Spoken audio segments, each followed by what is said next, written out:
Good morning. My name is Peter Menkin, and today is Sunday.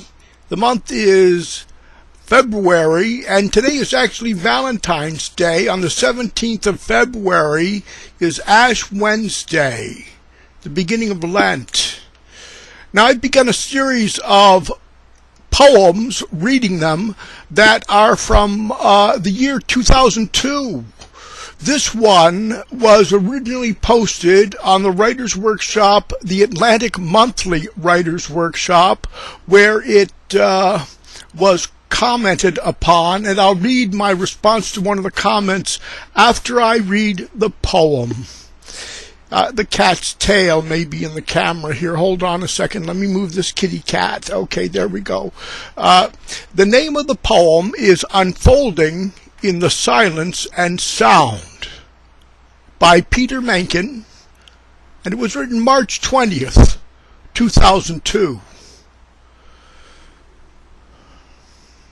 Came to Lent this season with fear of the Lord and weakness, asked of Christ that the moon will not strike at night, nor when lost among strangers cause me adversity of pain.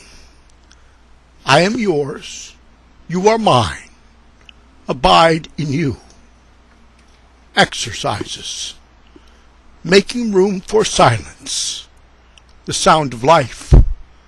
Listening as penance. These weeks, long time. Intimate moments in people's talk. Their voices about triune God mystery mark the weeks. Barren depths of sin reveal themselves. This is unfolding.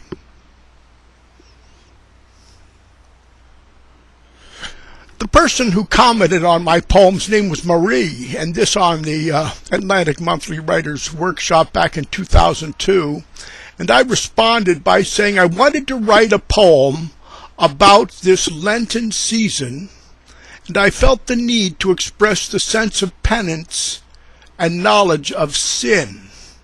I think there is a measure of suffering, and what I intended to convey was the mood of the darker depths of knowing our failings, inarticulate as that knowledge may be.